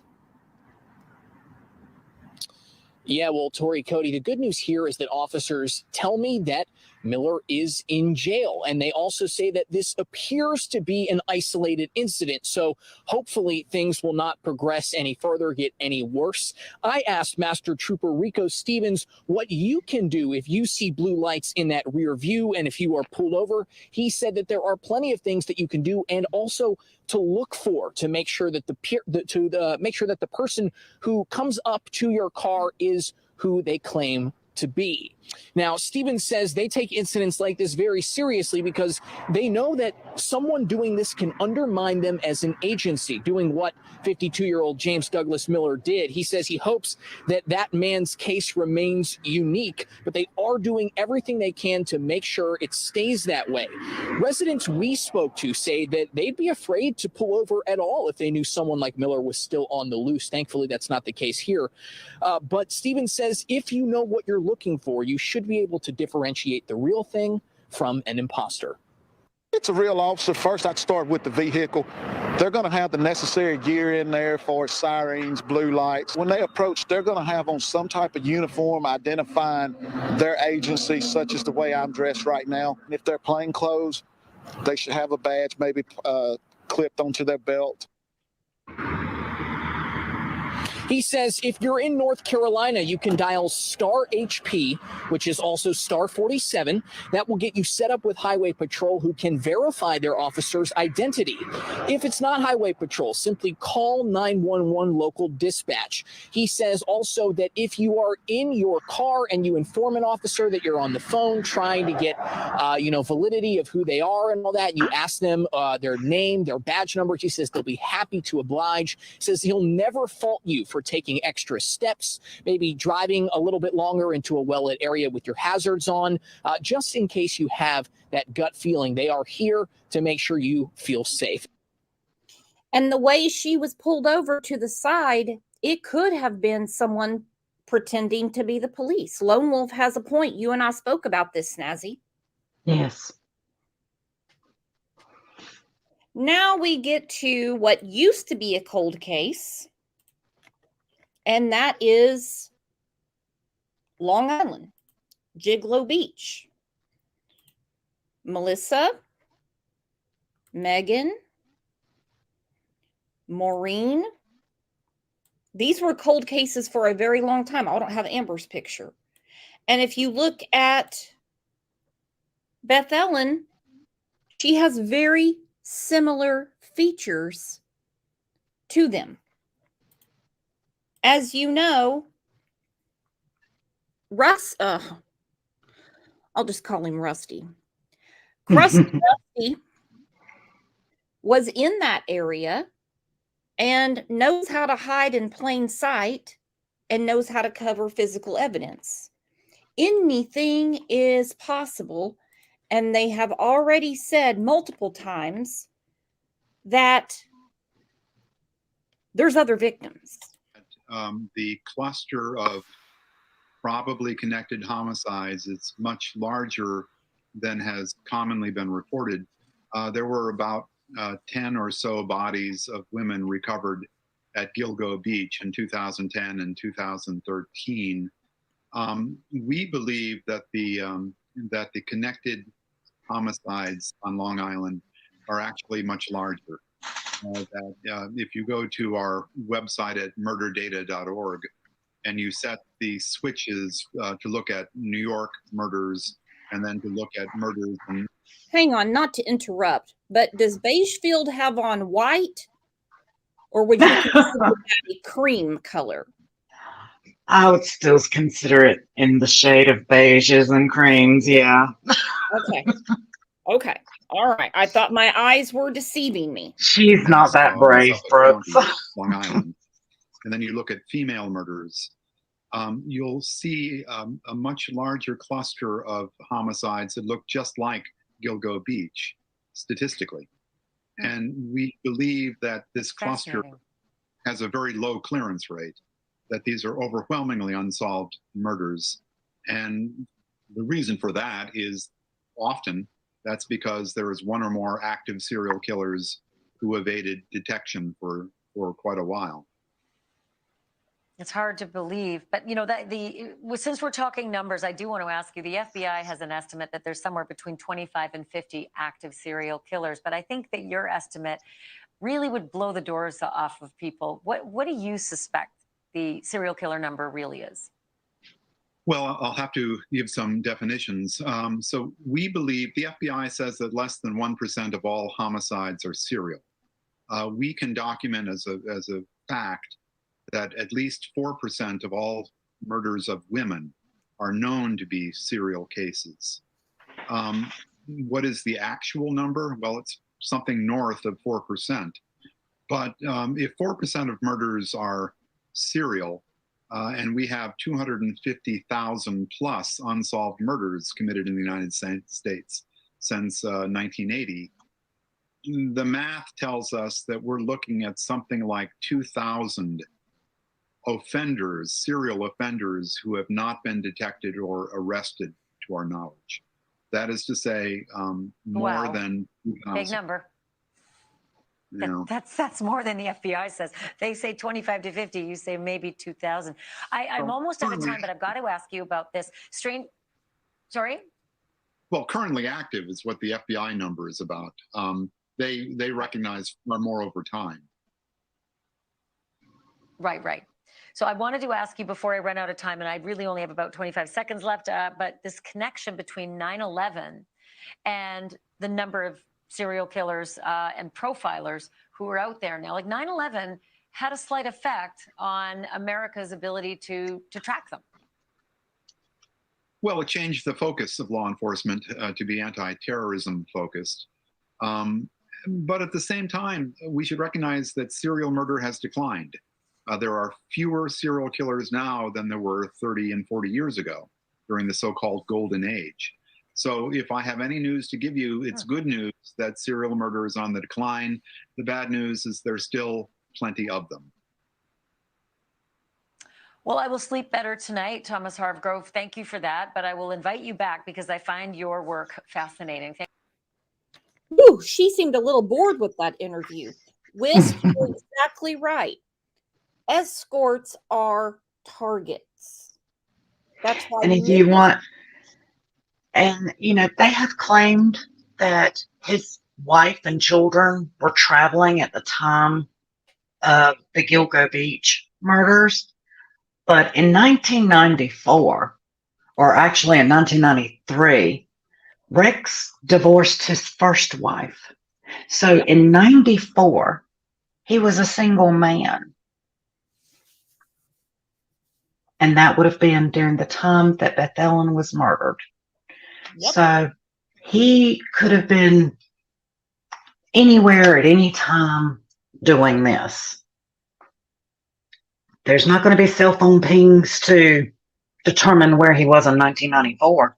Nope, there was no GPS. The most you would know is if somebody bought a map and they found it on the side of the road, highlighted exactly where they were going. Mm-hmm. And the heat's up in the kitchen. You know, I used to really take up for Krusty's wife in the Gigolo Beach serial killer murders.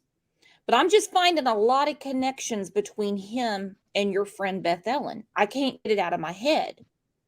And for some reason, his wife's out of her damn mind if she thinks that the FBI is going to come in and repair that damn house that was already in disrepair. Yes, exactly. Talk to Brian Koberger's parents. SWAT team broke down their damn windows and door. They don't come back in, I don't care what Jennifer Coffindaffer says, and replace the shit. They don't care. No, they don't. This lawsuit, let me tell you what, it's next to impossible to sue the government, but this lawsuit is a waste of time. Let me tell you something. She needs to have some sympathy for these families and start thinking about what else her husband has done. Hell, she's already divorcing him. So why not? But is that divorce a genuine divorce, or is that a divorce in just name only to freeze assets? 100%. 100%. It was a little too convenient, and the fact that she's doing this and still in the house, it reminds me of the Okmulgee 4. And isn't her attorney, wasn't he partners with Rex's attorney at a certain point in time? There's a lot of connections, and I'm not victim. You know, I do believe to some degree that she and her children can be considered victims in this, because we don't know if Rex verbally or emotionally abused them and kept them in check. You know what I mean? But at the same token, for her not to come out and give any comment about the victims that her husband is accused of killing. And we know there's more. Exactly. That is just unbelievable. I'm sorry, if someone thought that my husband had murdered someone, I would be in the house with a hammer beating the sheetrock out myself. Because I want justice for that victim. I will mourn my husband and the life that I thought we had together at a later date. Right now, we got business to tend to. I will show you his hidey holes. I will whatever. This woman wants the whole world to gather around her and encapsulate her and make her the main victim. She's only been living with this for a couple of weeks. These murder victims' families have been living with this for decades. Decades. And she wants sympathy because people searched their home and messed some stuff up when the house was already in disrepair. She can get off her Icelandic ass and fix it her goddamn self. This takes some nerve. The balls of a burglar is what this takes. Gilgo Beach murder investigations. The family of accused serial killer Rex Huberman looking to seek the right for restitutions in the wake of all the damage caused by the home at the home by investigators looking for clues. For 12 days, the home in Massapequa Park and surrounding grounds were thoroughly searched. And today, lawyers showed pictures of what was left. Eyewitness News reporter Tom Negovan in Central Islip with more. Tom. That's right, David. They are setting the stage to sue investigators over the way this investigation was carried out, revealing new details today about the dire situation they say the family has been left in. Their lawyers claiming that in many ways they have been made victims in this. Asa Ellerup, wife of accused serial killer Rex Huberman, on her front porch today in Massapequa Park, referring questions to her lawyers, telling Eyewitness News, Why does she keep licking her damn lips? What is this? Something wrong with her? Look, I had no problem with the wife and the kids until I heard about this and certain behaviors from her. She wants to divorce old Krusty, have at it. It reminds me of Old Mogi 4, when Sandra Kennedy divorced John Kennedy, no relation to the actual Kennedys, to preserve their assets. That was it. She already knew what he was up to. She already knew he had other issues going on.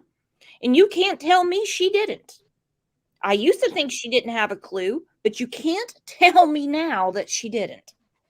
Well, I don't know if she had any inclination of what Rex was doing, but I just see nothing but a money grab situation going on right now. Her attorneys come out and release information about her medical situation to actually just gain more empathy for her. You know, she's a victim of breast cancer and skin cancer, and her medical insurance is getting ready to end, and yada, yada, yada, yada, yada, yada. I'm sorry. What about the victims? What about the parents of these victims that still have no justice for decades? And we're supposed to feel sorry for this woman who lived in this home. And I'm not saying that I'm accusing her of being in knowledge. It wouldn't surprise me, but I'm not saying that she's not a victim of sorts. But why take this opportunity to make a cash grab? And that's just how I see it. I'm calling it like I see it. I think it's a cash grab. If I knew a way to get a hold of her, I would get her in touch with Daisy and say, set up a Cash App and get on her channel. They got all day for you over there. You can't, she may not have known about murder, but she knew that he had escorts. She knew. Mm-hmm. She was just happy that he wasn't laying that Tootsie Roll on her. God, don't put that vision in my head. I won't never get it out.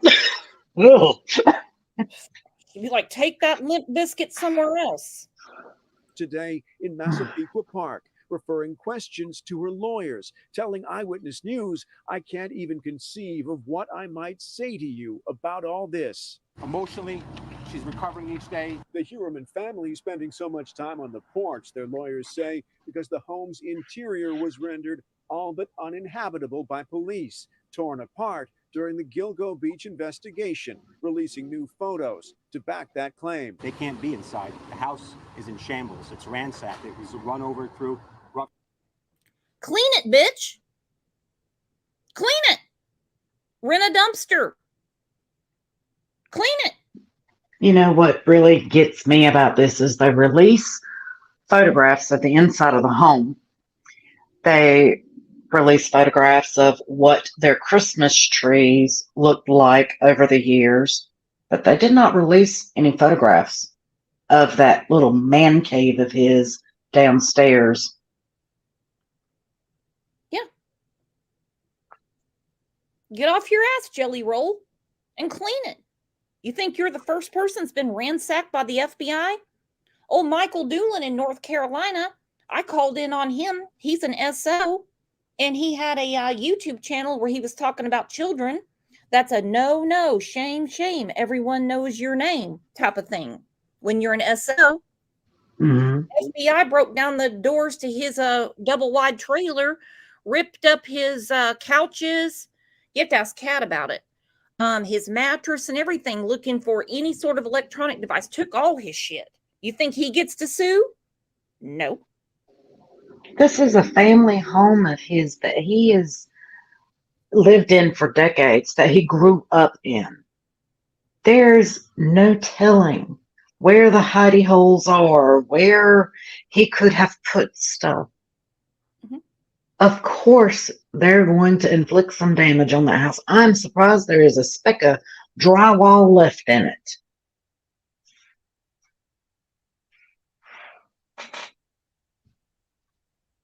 Well, it seems to me that she's a hoarder just like him.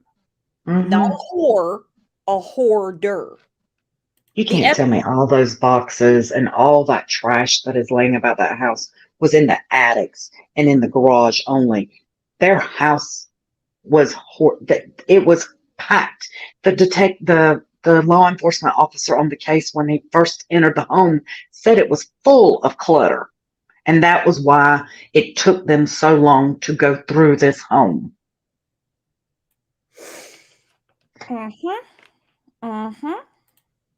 Lone Wolf, thank you. Brooks, DM for commercial GPS 1983 and civilian 1989. But she had no GPS in her Mazda. Thank you, Lone Wolf. You can't tell me that the FBI did all this. Just like Dawn and Candace were trying to act like you could eat off their floors until their shit was ransacked by the police. No. No. Y'all live like pigs. That's all you've ever known. Shot also revealed today that Ellerup, in the midst of divorcing her husband, is battling cancer. She needs up to 18 months of treatment. Her health insurance within 2 months of running out. For the past several years, she's been suffering from cancer. She has breast cancer. She also has skin cancer. A GoFundMe page has been set up for her as she works to rebuild her life, asking for sympathy and financial help.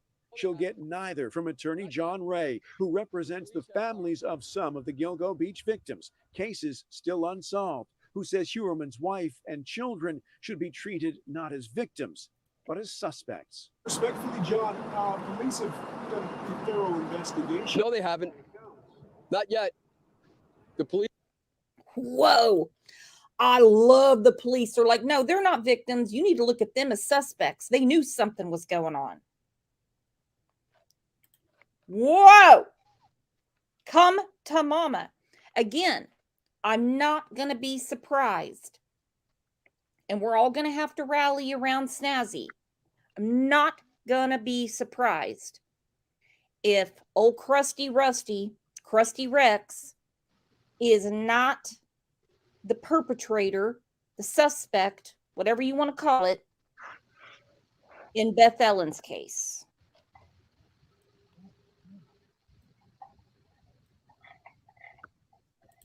But as suspects. Respectfully, John, police have done a thorough investigation. No, they haven't.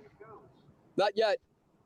The police are engaging in an investigation. How thorough remains to be seen. Now, their lawyers say they haven't talked to Rex Huerman about the case. They haven't visited him in jail. And just to be clear about this, his family is in no way suspected or accused of any wrongdoing related to any of this. In fact, said to have been completely in the dark about his alleged double life. Huerman is charged with first and second degree murder in 3 of the Gilgo Beach cases. He is the prime suspect in the 4th. He has pleaded not guilty. Of course he did. And let's add some insult to injury for the victims. Take a drink of that on your screen.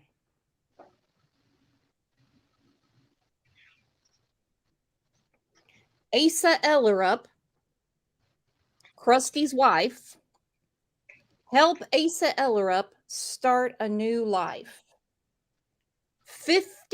Almost $51,000 for marrying a serial killer.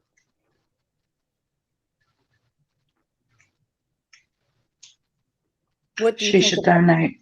She should donate every damn cent of that to the actual real victims in this. She's already got a home that's paid for. All she's got to do is get off her fat ass and clean it. And she's going to have medical care. She's going to get state-funded medical care for her cancer. Well, Just yeah. like, you know, I mean, they're trying to make it seem like she's not going to be able to survive. Yes, she can. Yes, she can. That's what our tax dollars pay for. They're like, it's going to run out in 2 months. Well, get on newyork.gov and sign up for Fidelis. That's it. That's what they have there. Sign up for Fidelis. You'll probably get better care with Fidelis in New York than you would with old Krusty's private insurance. I'm not saying she's not entitled to start a new life and try to rebuild or do whatever it is she wants to do. But the minimal that she could do is come out with a statement acknowledging these victims. And she's not done that. At the minimum. You know what I think she's doing? I think she's going to clean that damn house up. She's going to continue with her lawsuit. Now, part of this almost $51,000 is going to pay for this attorney unless he's working on a contingency. So I'm not going to talk out my ass. Don't think that this money isn't going to pay for a private defense attorney for her soon-to-be ex-husband. Yeah. This isn't for her and the kids. Like I said, they already have a house that's paid for. It's a generational house. It's been handed down and handed down. All she's got to do is get a roll of Glad trash bags and clean the shit up. And why hasn't law enforcement questioned her and the children? And that in her attorney's statement, they have not been questioned by law enforcement. I don't know that the attorney has the right to that information. So, we don't know. But that officer that was outside, he was just like, I think you guys are barking up the wrong tree. You're not looking at victims. You could possibly be looking at suspects. We don't know. Humans are very complex beings. We all have very dynamic, what one does behind closed doors. We don't know if they had an open marriage. We don't know if she was in knowledge of him entertaining escorts. We don't know that she didn't encourage it. We don't know. But when you come out and you have these attorneys speak for you, and all they do is try to drag money and sympathy and talk about your GoFundMe and your sickness and your home being torn in disarray, and never even once acknowledge the victims. It just says so much to me. I just can't get over that. It just says so much to me.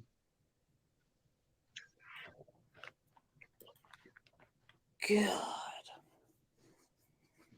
No shits to give about what he was doing, but you want help for yourself. Welcome to America is all I can say. Where everybody seems to be a victim.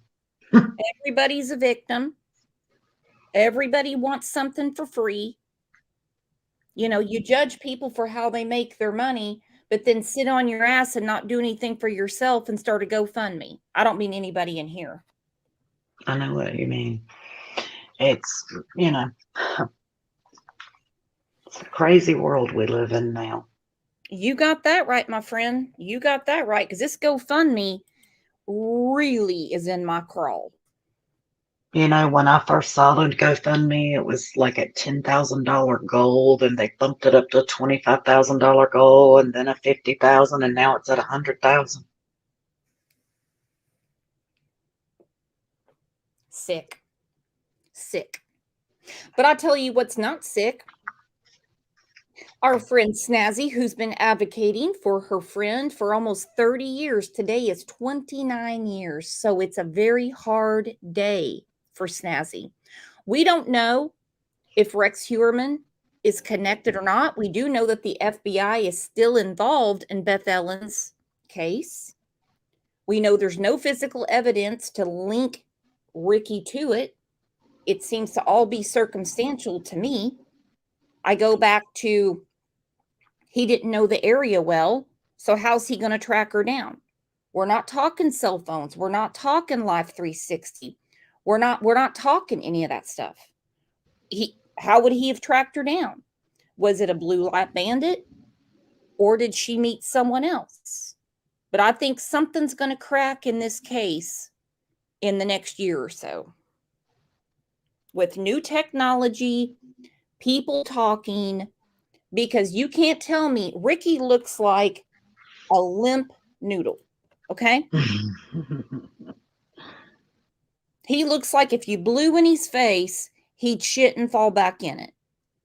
So I just have a hard time believing that in an interrogation room and all the speculation that in the last almost 30 years, he wouldn't have said something to somebody. Because you all know what it's like when you feel guilty about something. You've got to get it off your chest. Catch Lisk is in here. We're so blessed.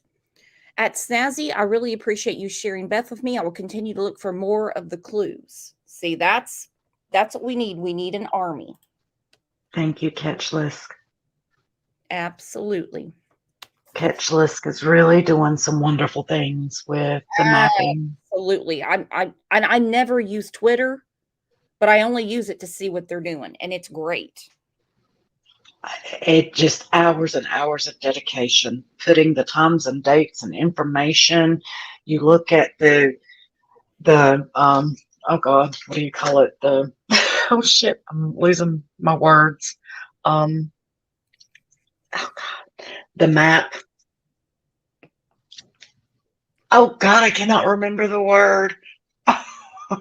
But anyways, legend. You look at the map legends and the information and how it's all correlated together. Hours and hours of work. Oh, it's amazing work.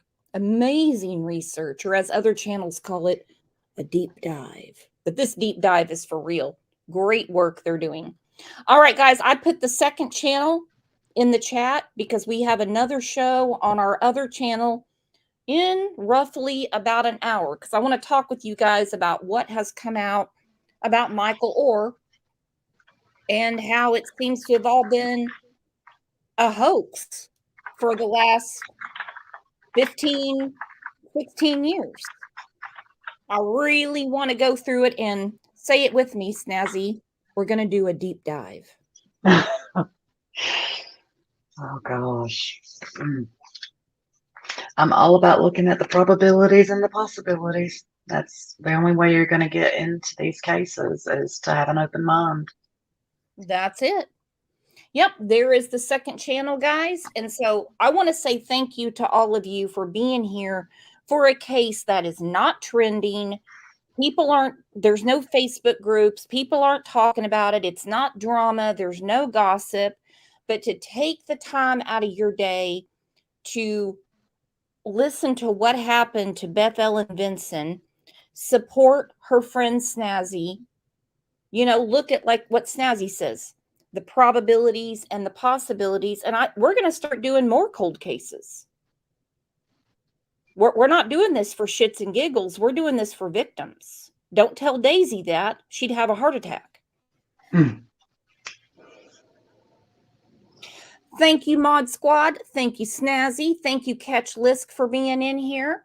And you guys sub to that channel, and I will see you guys back in about an hour. And as always, thank you, thank you, thank you for just being the coolest, most respectful advocates for victims and keeping the best chat and community on YouTube. I'll see you here in about an hour. Not here, but the other channel.